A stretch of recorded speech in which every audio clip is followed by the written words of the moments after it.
सोचो, 4.5 अरब साल पहले की धरती, आग का गोला धीरे धीरे ठंडा हो रहा है। जैसे जैसे ये ठंडा हुआ, समंदर बने, इन पानी में जीवन शुरू हुआ, छोटे छोटे जीव, एक सेल वाले।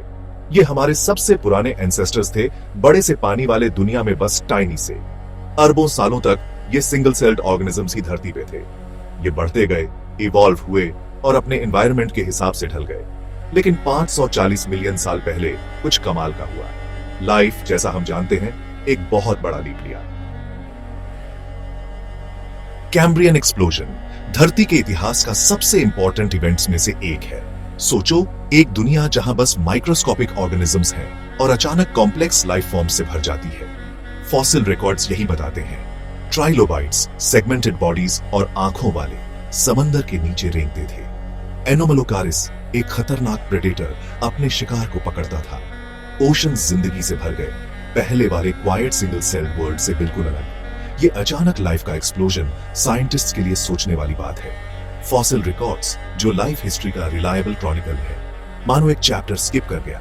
सिंपल से कॉम्प्लेक्स लाइफ का ग्रेजुअल ट्रांजिशन, जो मिलियंस ऑफ ईयर्स लेता, गायब लगता है। ये मिसिंग चैप्टर बस एवोल्यूशन की समझ में गैप नहीं है, ये अर्थ के जियोलॉजिकल रिकॉर्ड में एक गैप है, जिसे ग्रेट अनकन्फॉर्मिटी कहते हैं। मानो किसी ने अर्थ की हिस्ट्री का एक बड़ा हिस्सा मिटा दिया हो।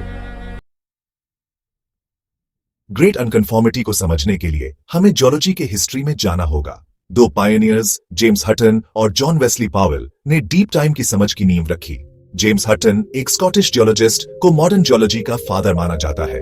18th सेंचुरी में उन्होंने यूनिफॉर्मिटेरियनिज्म का कॉन्सेप्ट दिया कि आज जो जियोलॉजिकल प्रोसेसेस हो रहे हैं वो पास्ट में भी होते थे। इस आइडिया ने बताया कि अर्थ के हिस्ट्री को प्रेजेंट को स्टडी करके समझा जा सकता है। जॉन वेस्ली पावेल, एक अमेरिकन जियोलॉजिस्ट और एक्सप्लोरर, कोलोराडो रिवर एक्सपीडिशंस और ग्रैंड कैनियन एक्सप्लोरेशन के लिए जाने जाते हैं। पावेल ने कैनियन के रॉक लेयर्स, जो मिलियंस ऑफ ईयर्स में बने, को ऑब्जर्व किया, जिससे हटन के आइडियाज को सपोर्ट मिला। जियोलॉजी के इन पायनियर्स ने हमें अर्थ के हिस्ट्री को रॉक्स के थ्रू पढ़ना सिखाया। उन्होंने अर्थ क्रस्ट में रिकॉर्डेड टाइम को समझने का फ्रेमवर्क दिया। लेकिन उनके बाद आने वालों ने इस रिकॉर्ड में एक पजलिंग गैप, ग्रेट अनकन्फॉर्मिटी, को खोजा। ग्रेट अनकन्फॉर्मिटी की डिस्कवरी, ऑब्जर्वेशन और साइंटिफिक डिडक्शन की कहानी है। जियोलॉजिस्ट्स ने दुनिया भर के रॉक लेयर्स स्टडी करके एक पैटर्न देखा। कई जगहों पे रॉक रिकॉर्ड में एक बड़ा गैप था।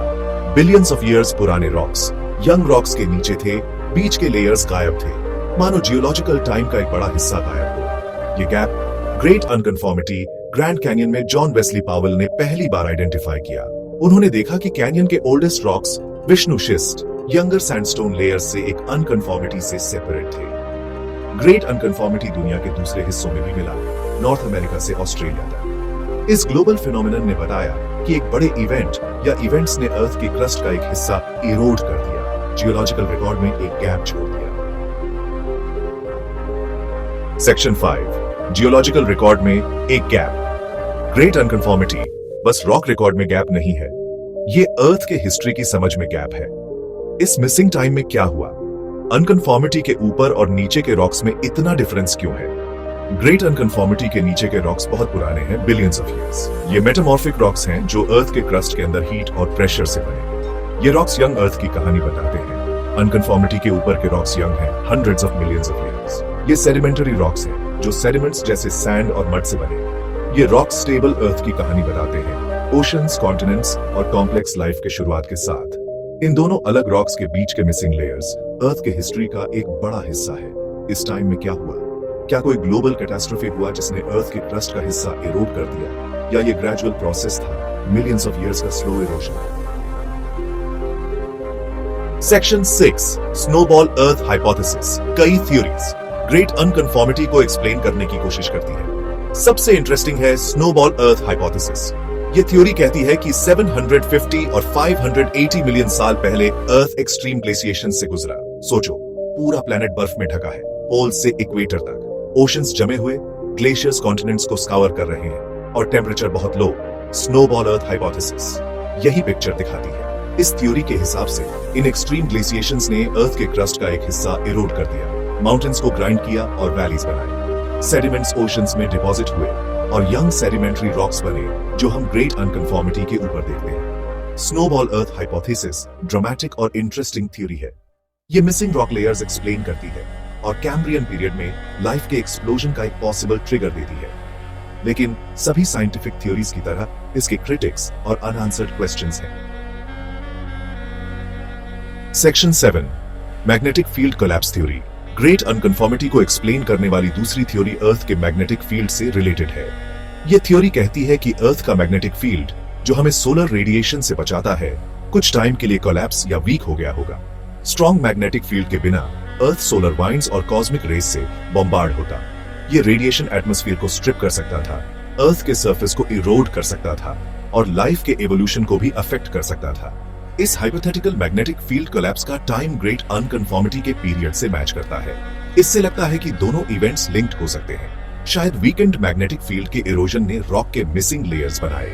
Magnetic field collapse theory great unconformity के लिए एक इंटरेस्टिंग एक्सप्लेनेशन है, लेकिन स्नोबॉल अर्थ हाइपोथेसिस की तरह ये इनडायरेक्ट एविडेंस पे बेस्ड है और कंफर्म करने के लिए रिसर्च चाहिए। Section 8, Everest analogy. ग्रेट अनकन्फॉर्मिटी का मैग्नीट्यूड समझने के लिए माउंट एवरेस्ट, अर्थ का सबसे ऊंचा माउंटेन, इमेजिन करो। अब इमेजिन करो कि माउंट एवरेस्ट का टॉप 2/3, जो बिलियंस ऑफ ईयर्स की जियोलॉजिकल हिस्ट्री है, एरोड हो गया है। ये एनालॉजी पूरी तरह एक्यूरेट नहीं है, ग्रेट अनकन्फॉर्मिटी के मिसिंग टाइम को विजुलाइज करने में हेल्प करता है। मानो अर्थ के हिस्ट्री का एक बड़ा हिस्सा मिटा दिया गया हो, हमें फ्रैगमेंटेड रिकॉर्ड देके।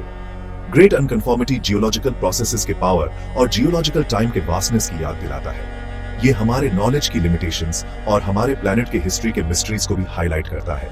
जियोलॉजी और अदर साइंसेज में प्रोग्रेस के बाद भी ग्रेट अनकन्फॉर्मिटी रिसर्चर्स के लिए पजल बना हुआ है। ये साइंटिफिक क्यूरियोसिटी और नॉलेज की खोज के पावर को दिखाता है।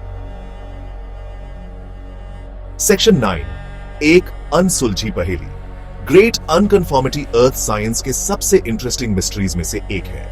ये एक ग्लोबल फिनोमिनन है जिसने जियोलॉजिस्ट्स को एक सेंचुरी से पजल किया है और कई थ्योरीज और रिसर्च के बाद भी इसका कारण पता नहीं चला है। क्या ये कैटास्ट्रोफिक इवेंट्स थे जैसे स्नोबॉल अर्थ ग्लेशिएशंस या मैग्नेटिक फील्ड कोलैप्स, या ये ग्रेजुअल प्रोसेस था, मिलियंस ऑफ ईयर्स का स्लो इरोजन? साइंस में कई चीजों की तरह इसका आंसर कॉम्प्लेक्स होगा। ग्रेट अनकन्फॉर्मिटी बस साइंटिफिक क्यूरियोसिटी नहीं है, ये जियोलॉजिकल टाइम के वास्टनेस और हमारे प्लैनेट के डायनामिक नेचर की याद दिलाता है।